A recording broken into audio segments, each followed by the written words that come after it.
Pero otro de los temas que cada jueves nos interesa abordar es el tema de la Agenda Verde.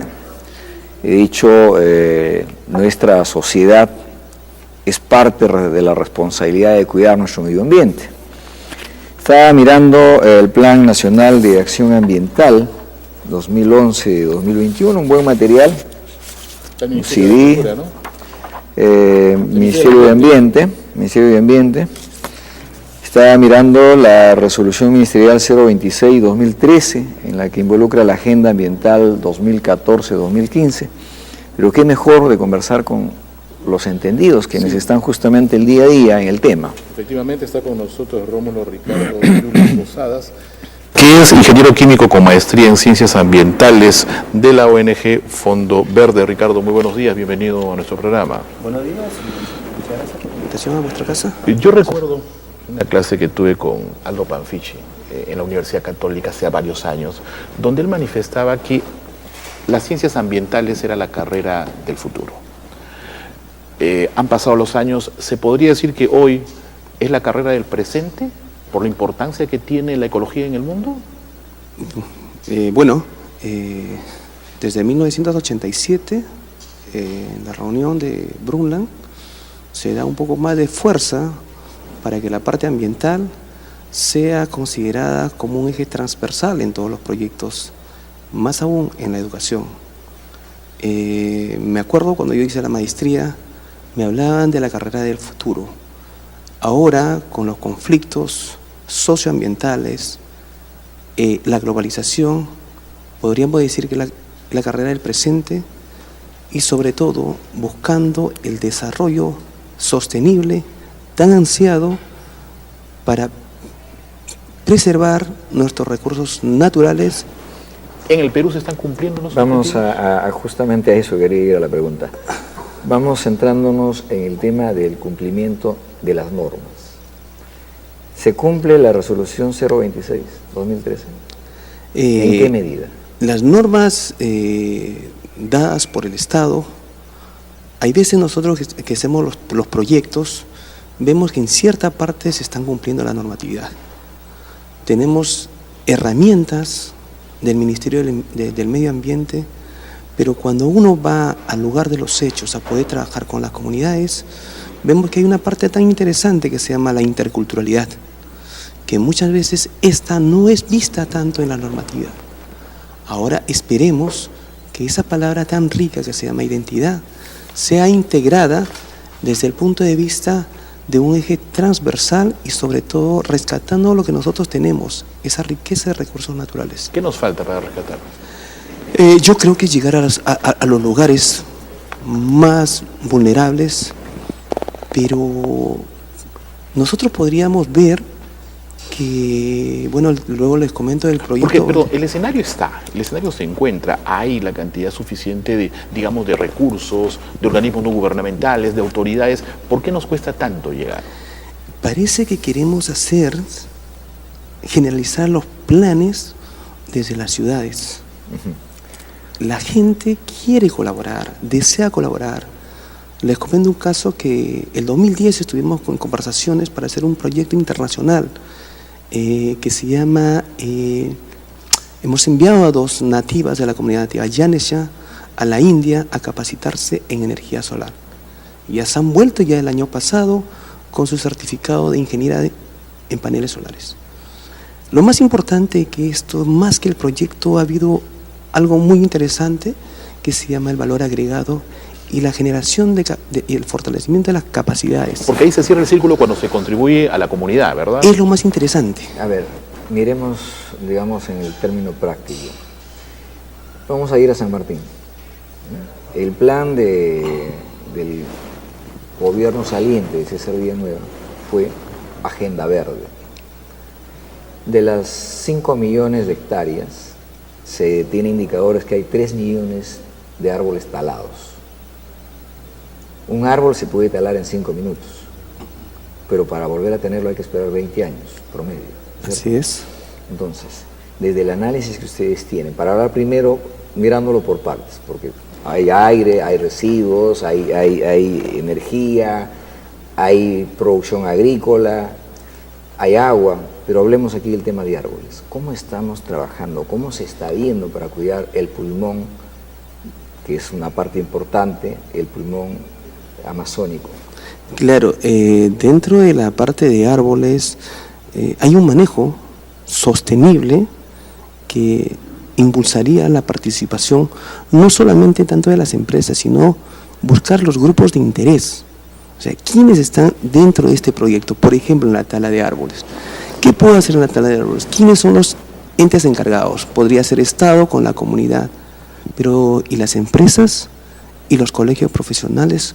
¿Cómo integran ese tipo de proyecto para ser sostenible en el tiempo? ¿Qué puedo hacer con los árboles? Los árboles, ya hay experiencias donde se están pagando la deuda externa por no talar los árboles. Entonces, cuando ya el árbol ya llega a su ciclo de vida, como el que nosotros llegamos, pues tiene otra actividad para ese árbol.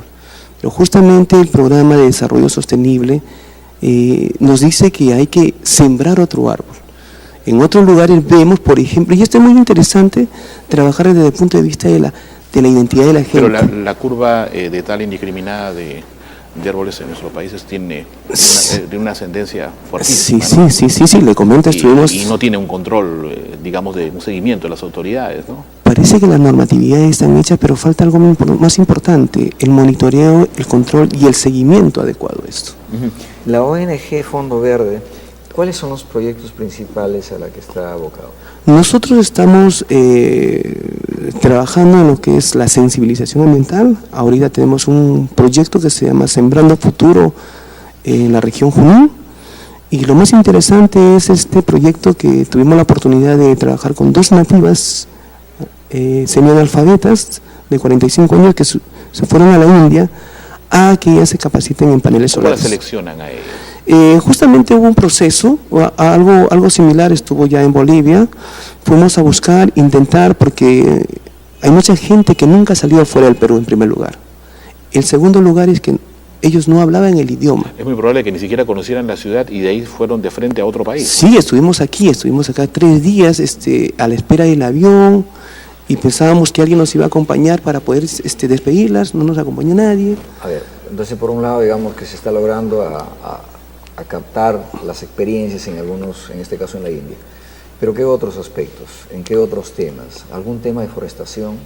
En la zona de Junín se está trabajando, por ejemplo, ahorita Sembrando Futuro, que es una capacitación netamente para profesores, en el cual se les da dentro de las asignaturas proyectos que puedan hacer ellos. Por ejemplo, la siembra de árboles, la siembra de agua, el manejo de residuos. Ese tema de la siembra de agua, ese es un tema muy importante. Otro de los problemas que en el Perú definitivamente tiene que enfrentar es el tema del agua, sobre todo en la zona de costa. ¿Se puede sembrar agua en la costa? Experiencias me imagino que existen, pero hay que ver trabajar tanto en la siembra del agua con el manejo sostenible de las ciudades. Hay una normatividad del año pasado donde vemos que, por ejemplo, las empresas deben hacer una planta de tratamiento para poder hacer un ciclo y el agua puede ser reutilizable. Ya me imagino que solo está en la espera del reglamento y poder trabajar. Porque este es un programa proyecto no solamente de comunidades, sino también es un proyecto de grupos de interés para poder que esto sea sostenible. De hecho, si hablamos de interés, Lima Metropolitana es uno de los primeros que necesita.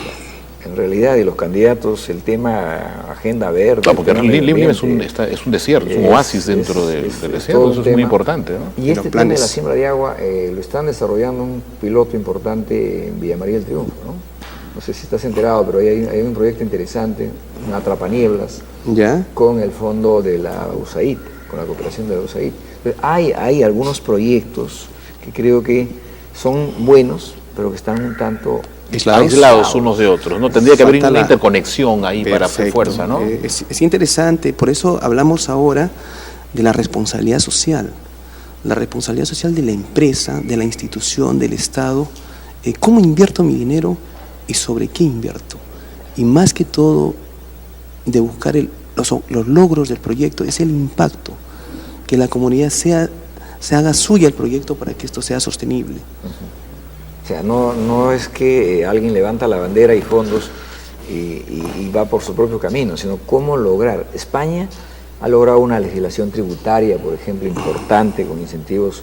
En lugar de que vas a botar el desmonte en la calle, en realidad te pagan para ser cuidadoso y no hacer ese tipo de contaminación. El otro factor creo que es el impulsar las fiscalías de protección del medio ambiente. En San Martín existen dos, una que está en Moyobamba y otra que está en la provincia de Alto Amazonas, en Yurimaguas, pero tienen más de 500 expedientes, de las cuales solo han sido sentenciados 2.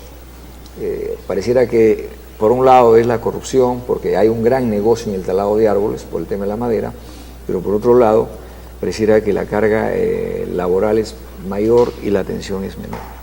Sí, sí. Hay que articular algunos esfuerzos. Claro, y tenemos, por ejemplo, tenemos a la UEFA, el organismo de evaluación y fiscalización ambiental, y también tenemos a la Contraloría General de la República con la Resolución Suprema 470, que ya están interviniendo, pero nosotros vemos desde la óptica de la prevención y de la promoción.